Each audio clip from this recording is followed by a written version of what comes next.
The pen was still in my hand when my daughter-in-law walked back into the room. I don't know why I stopped. Something in my chest, a tightening I couldn't name, made me set it down on the kitchen table instead of signing. Just for a moment, I told myself. Just to read it one more time. Mom, the notary only has another 20 minutes, Renee said. She smiled at me the way she always did, wide, warm, practiced. Daniel had to step out to take a call. You know how his firm gets. I did know. I'd spent 40 years knowing. My son, Daniel Calloway, had been taking urgent calls since he was 32 years old and made junior partner. It was who he was. It was something I was proud of. I looked down at the papers on the table. 16 pages. My estate attorney had drawn up my original will 8 years ago after my husband Richard passed. This was different. A new document, a trust, something Daniel said would protect me from probate, save me from taxes, make everything simpler when the time came. He'd explained it twice. I'd understood maybe half of it. I just want to read the signature page again, I said. Renee's smile didn't move. Of course, she said, and walked back toward the hallway. I turned to page 16. At the top it said, Irrevocable Living Trust, Margaret Ann Calloway, grantor. And below my signature line in the box marked Trustee and Successor Trustee was a name I expected to see, Daniel Richard Calloway, and one I didn't. Renee Christine Calloway. I sat with that for a moment. I told myself it was normal. Spouses were often listed together. Richard had listed me on everything. That was what marriage was. But Richard had always told me first. I live in a 3-bedroom house in Denver, Colorado, the same house where I raised Daniel and his younger sister, Patricia. Patricia lives in Portland now with her husband and 3 kids. She calls on Sundays. She calls on birthdays. She called last March when I had a minor surgery and stayed on the phone with me until I fell asleep in the recovery room waiting for Daniel to pick me up, which he did, 2 hours late, with Renee in the passenger seat looking at her phone. I am 68 years old. I taught 4th grade for 31 years. I have $340,000 in savings, a paid-off house, and a pension that covers my monthly expenses with enough left over for my book club and the occasional trip to see Patricia's kids. I am not wealthy by any measure that would interest a tabloid, but to someone who wanted it, I was enough. I hadn't let myself think that. Not once, not seriously, not until I looked at Renee's name on that signature line and felt the tightening in my chest become something I could no longer pretend was just anxiety. The front door opened. Daniel came back in, phone still in his hand, tie loosened. He looked at me and then at the unsigned papers, and I watched something shift behind his eyes. Everything okay? He asked. I want to take these home and read them again before I sign, I said. The pause that followed was only 2 seconds long. Maybe 3.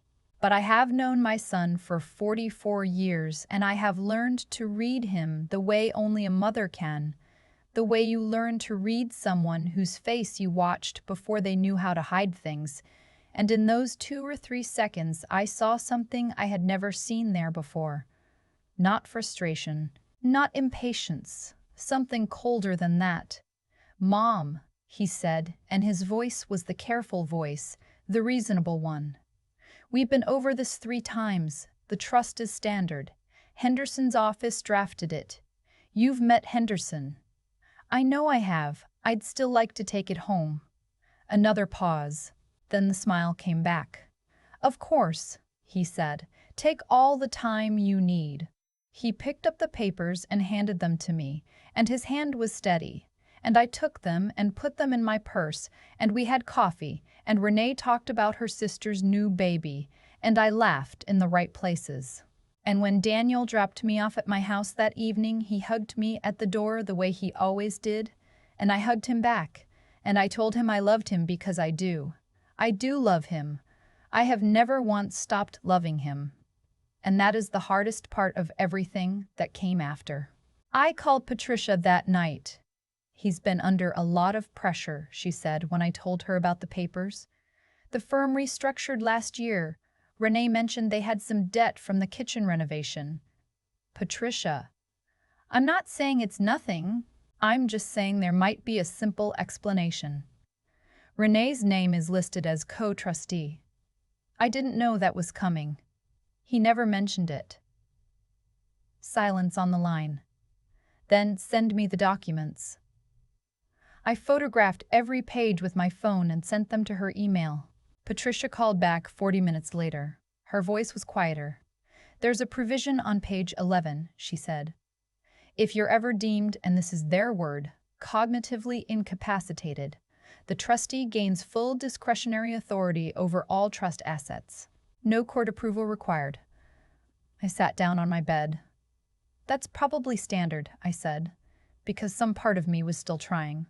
Mom, Renee's name is on it, not mine. You have 2 children. I didn't say anything. I'm calling an estate attorney here in Portland tomorrow morning. Patricia said, don't sign anything. Don't tell Daniel we talked. Okay? I didn't sleep much that night. I lay in the bed I had shared with Richard for 33 years and looked at the ceiling and tried to remember when things had changed. Daniel and Renee had married 9 years ago. She was smart, ambitious, quick. I had liked her, genuinely liked her, in the beginning. The first few years had been fine. Then Richard got sick, and then he was gone, and then something in Daniel had shifted in a way I had told myself was grief, had told myself was the stress of the firm, had told myself was just what happened to children when they became the only remaining parent's closest family member, and that weight was heavy. I had been making excuses for years. I thought about the autumn 2 years ago, when Daniel had first brought up the idea of me moving somewhere easier to manage. A senior community in Littleton. I'd visited once. Nice enough. I had said I wasn't ready. He brought it up again 6 months later. And 6 months after that, I thought about how Renee had started coming to my doctor's appointments. Just to help, she'd said. Just to keep track of things, in case I forgot to mention something. I thought about how last Thanksgiving, when I'd forgotten the name of a neighbor's husband I'd met once, Renee had put her hand over mine and said, very gently, that she'd been reading about early memory changes and that it was nothing to be ashamed of. I had been standing in my own kitchen. I had been holding the gravy ladle. I had felt a flush of shame so sudden and complete that I'd excused myself to the bathroom and stood at the sink for 3 minutes, talking myself back down to level. I was 68 years old. I forgot a neighbor's husband's name. I had been awake since 5 in the morning cooking a meal for 9 people. And I had stood in my bathroom feeling ashamed of my own mind. That was the night I'd started paying closer attention. Patricia's attorney called me the following Tuesday. Her name was Sandra O'Coffer, and she had a clear, unhurried voice that immediately made me feel like I could think straight. I've reviewed the documents your daughter sent, she said. I have some concerns. She walked me through page 11. She explained what cognitively incapacitated meant in a legal context, that it could be triggered by a single evaluation, that the evaluation did not require my consent if the trustee had reasonable grounds to request it, that in some states and under certain constructions, it was possible for a trustee to initiate placement decisions on behalf of an incapacitated grantor. Placement decisions? You mean a nursing home, I said. A brief pause. That would be within the scope of the trustee's authority under this document, yes. I looked out my kitchen window at the backyard. Richard had built the raised garden beds out there the summer before he got sick. I still grew tomatoes every year. I still watered them myself. What do I do? I asked. First, don't sign anything, she said. Second, I'd like to recommend you speak with someone before you take any further steps. A colleague of mine, he does elder financial protection work, works with families in situations like this. His name is James Whitfield. He's based in Denver. She gave me his number. I wrote it down on the back of a grocery receipt because it was the nearest piece of paper. I almost didn't call him. I told myself twice that I was overreacting. I told myself twice that I was overreacting. I told myself that Daniel loved me. I told myself that Renee was difficult, yes, and self-interested, yes, but that didn't make her criminal. I told myself that the trust document was probably something Henderson's office used for all their clients, and that the language was standard, and that I was a 68-year-old woman who'd been reading too much into a signature page because I was lonely and a little scared and I missed Richard. I called him on a Wednesday afternoon. His voice was calm and professional and careful in the way that people are careful when they work with people who are frightened and don't want to be. "Tell me what you've noticed," he said. "Not the documents. Start before that." So I did. The doctor's appointments. The senior community brochures that appeared on my kitchen counter one afternoon when Daniel had let himself in while I was at book club. The Thanksgiving comment about my memory. The way Renee always seemed to be at the edge of conversations between Daniel and me, not interrupting, just present, watching. James Whitfield listened to all of it without saying much. When I finished, he was quiet for a moment. "Mrs. Calloway," he said, "I've been doing this work for 11 years.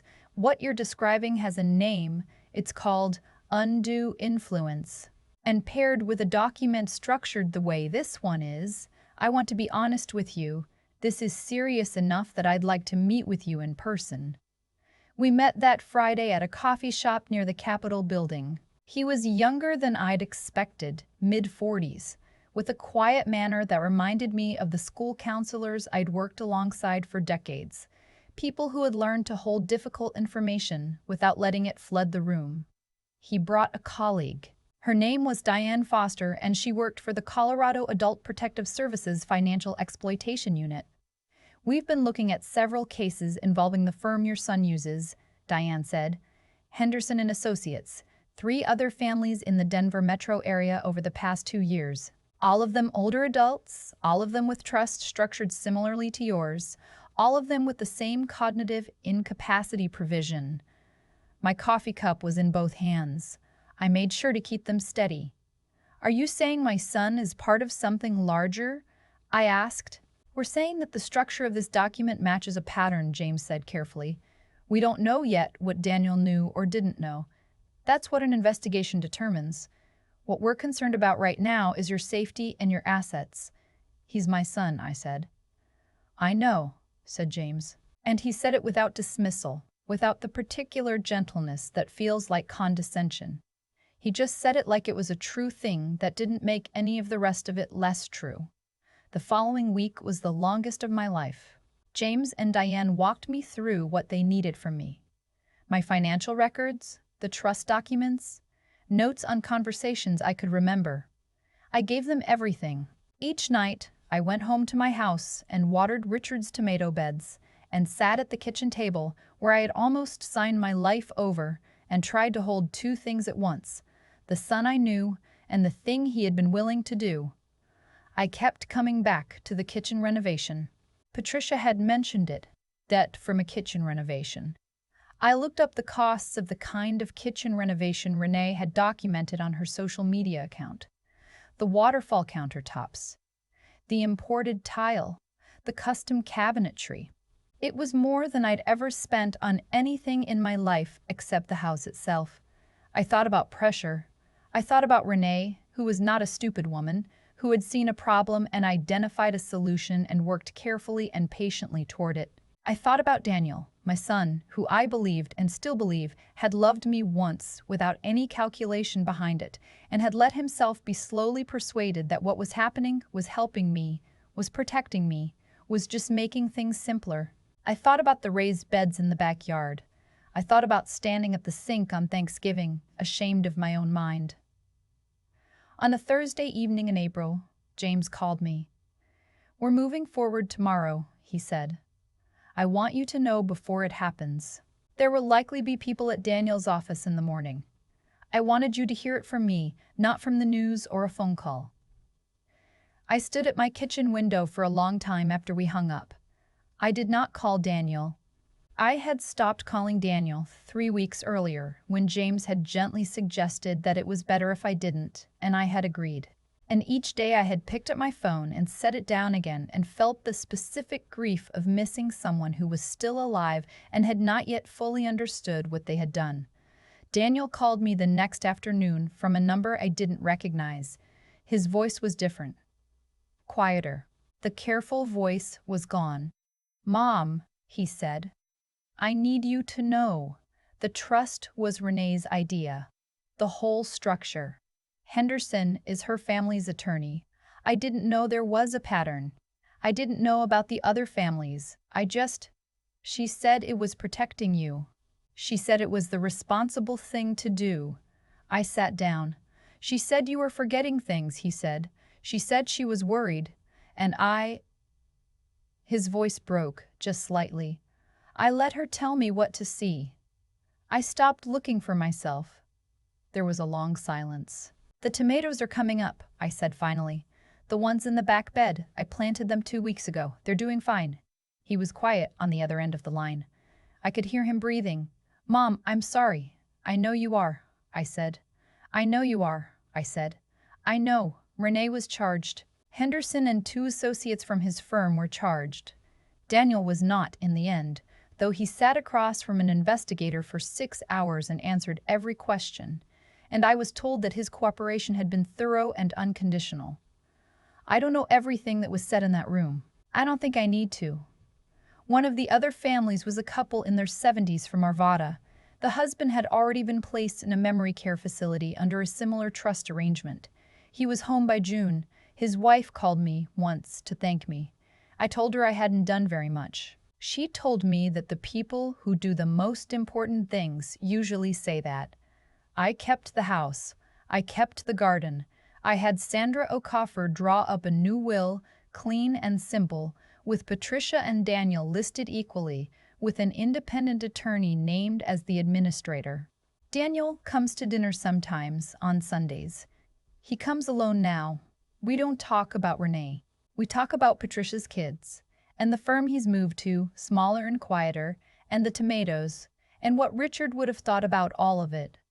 Which is the kind of question that doesn't have an answer but is somehow still worth asking. I still think about the moment I set the pen down. I don't know why I stopped. Something in my chest.